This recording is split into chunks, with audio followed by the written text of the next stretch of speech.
Ya, Bapak Ibu, teman-teman, kita ketemu lagi di Renungan Sebutir Debu. Nah, pada kesempatan ini saya ingin mengajak Bapak Ibu, teman-teman sekalian, untuk kita merenungkan apakah kita siap kalau tiba-tiba Tuhan datang. Ya. Karena banyak sekali waktu kita kabarkan Injil kepada teman, kepada siapa, orang tua atau saudara. Oh, nanti dulu lah. Nanti kalau udah tua, udah sakit-sakitan, baru mau bertobat. Ya. Masalahnya, yang jadi masalah, apakah kita keburu nggak untuk bertobat? Ya. Karena kita nggak tahu kapan Tuhan datang. Lantas kita juga nggak tahu apakah kita pasti diangkat apa enggak ke surga. Karena ada ayat juga yang mengatakan pada waktu aku datang, banyak orang datang kepadaku bilang, Tuhan, saya menyembuhkan orang sakit dengan nama Tuhan. Saya bernubuat dengan nama Tuhan. Saya mengusir setan dengan nama Tuhan. Berarti orang ini pendeta yang hebat. Pelayanannya hebat. Tapi Tuhan jawab, pada saat itu aku akan berterus terang kepada mereka. Nyah engkau dari hadapanku, hai pembuat kejahatan. Nah, ini bagaimana Bapak Ibu? Orang yang hebat aja, orang yang melayani Tuhan, yang khotbahnya hebat, yang bisa punya karunia kasih lihat mujizat, yang bisa menyembuhkan orang sakit, yang bisa bernubuat, Tuhan bilang, nyah engkau dari hadapanku, hai pembuat kejahatan. Nah, ini bahaya sekali. Ya. Nah, coba kita pikirkan, kenapa orang yang melayani Tuhan, tapi Tuhan bilang pembuat kejahatan. Nah, saya ingin Bapak Ibu, teman-teman, saya ingin mengajak Bapak Ibu, teman-teman sekalian, mari kita renungkan soal ini.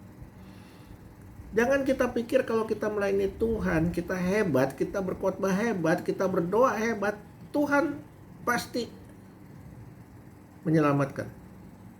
Kenyataannya tidak. Kenyataannya Tuhan bilang, nya engkau dari hadapanku, hai pembuat kejahatan, aku tidak kenal engkau. Kenapa? Karena manusia diciptakan Tuhan untuk meninggikan Tuhan, untuk mempermuliakan nama Tuhan, bukan untuk mempermuliakan diri sendiri. Nah, ini bahaya. Kalau hamba Tuhan yang begitu hebat, ya, melayani Tuhan, bisa punya karunia A, B, C, D,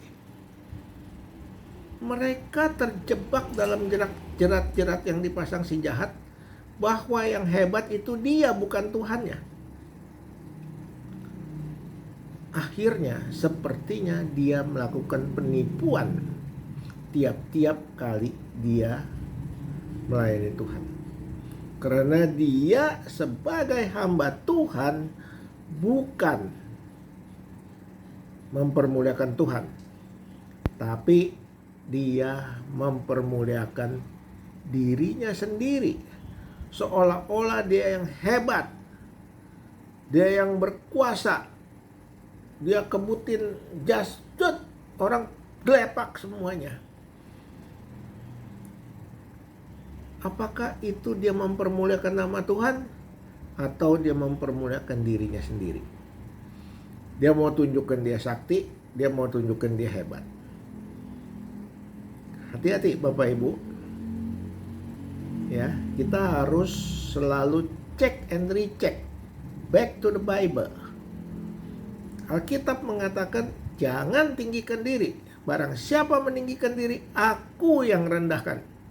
Barang siapa merendahkan diri, aku akan tinggikan dia. Ini prinsip kekristenan. Waktu kita meninggikan diri kita, maka kita akan direndahkan Tuhan. Hati-hati Bapak Ibu. Tuhan tidak suka orang sombong. Ya. Ini yang bicara Tuhan Yesus sendiri. Siapa yang meninggikan diri, aku rendahkan. Siapa yang merendahkan diri, aku tinggikan. Nah, sekarang masalahnya bagaimana nih kita? Apakah kita masih bisa bertobat? Lantas ada orang yang dia tahu-tahu setengah-setengah tahu kekristenan, dia bilang itu penjahat aja. Yang di sebelahnya Tuhan Yesus disalib, udah mau mati, tetap selamat kan? Ada pendeta yang bilang gitu. Ya, ada juga orang-orang Kristen yang bilang gitu. Jadi tunggu saya mau mati, atau saya udah tua, udah nggak bisa apa-apa, baru saya percaya Tuhan, supaya saya masuk surga. Ini konsep salah. Saya katakan ini konsep salah. Kalau mau bertobat saat ini, bertobatlah. Jangan tunggu besok. Jangan tunggu 1 jam lagi. Karena kita nggak tahu kapan kita mati. Kapan Tuhan datang? Kita nggak tahu. Bisa juga Tuhan panggil karena kita mati.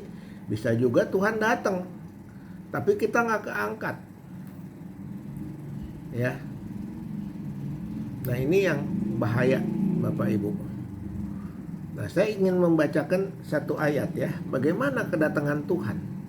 Makanya nggak bisa kita main-main dan tidak bisa kita tunda-tunda pertobatan kita.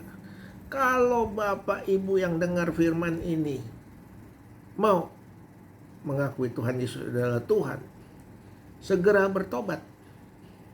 Gampang kok. Kalau mau selamat gampang.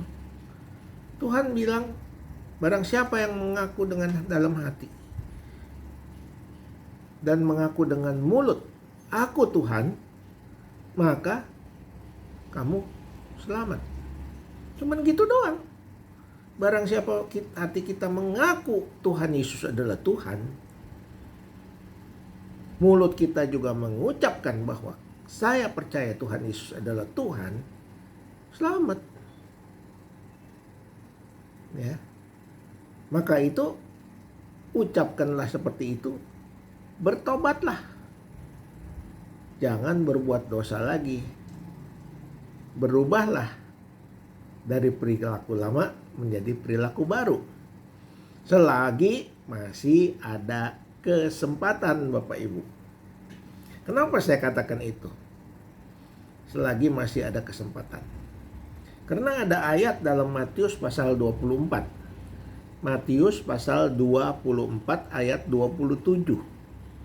Ayat ini mengatakan begini. Sebab sama seperti kilat memancar dari sebelah timur ke barat. Dan melontarkan cahayanya sampai ke barat. Demikian pula lah kelak kedatangan Anak Manusia. Sebab seperti kilat memancar dari timur ke barat, cahayanya sampai ke barat. Begitu pula lah kelak kedatangan Anak Manusia. Nah, pertanyaan saya Bapak Ibu teman-teman, kalau Tuhan datang seperti kilat memancar, begini nih, saya kasih contoh. Keburu nggak bilang Tuhan ampun? Nggak keburu. Tuhan ampunin saya mau bertobat. Nggak bisa. Ini liwat udah. Ya. Karena itu Bapak Ibu teman-teman sekalian, cepat bertobat selagi ada kesempatan. Karena kita nggak tahu kapan kita mati, kapan kita dipanggil Tuhan, dan kapan kita Tuhan datang. Masalahnya kalau kita tidak bertobat, kita masuk neraka. Masuk neraka itu bukan omong kosong. Itu kematian kekal. Kenapa dibilang mati kekal? Dia tidak bisa ke surga tapi tinggal di dalam neraka yang panas, yang dibakar tapi nggak mati-mati. Mati tapi nggak mati karena mati kekal. Mati kekal, kelojotan terus, kelojotan kayak orang mati, dibakar-bakar terus tapi nggak mati-mati. Nggak tahu sampai kapan nggak mati-mati. Sama seperti orang yang ke surga, hidup nggak mati-mati dan hidup terus kekal selama-lamanya bersama Tuhan Yesus. Ini mati kekal bersama setan di dalam neraka. Ya. Kenapa saya mau ceritakan ini? Saya rindu sekali teman-teman semua, Bapak Ibu. Mari kita bertobat selagi masih ada kesempatan. Karena Tuhan datang seperti kilat memancar dari sebelah timur dan melontarkan cahayanya ke barat. Tek, liwat. Kita nggak bakal sanggup untuk atau keburu minta maaf, nggak keburu untuk minta tolong, ya, karena baru tok cuk liwat. Ini bukan main-main, Bapak Ibu. Selagi masih ada kesempatan, segera bertobat supaya Bapak Ibu selamat dan masuk surga. Tuhan Yesus memberkati. Jangan lupa klik subscribe, share, supaya makin hari makin banyak orang yang mengerti, makin banyak yang mengenal Tuhan, makin banyak yang benar-benar mengasihi Tuhan dan percaya penuh kepada Tuhan dan tidak menyangkali Dia. Ya Bapak Ibu, sampai ketemu lagi. Tuhan memberkati.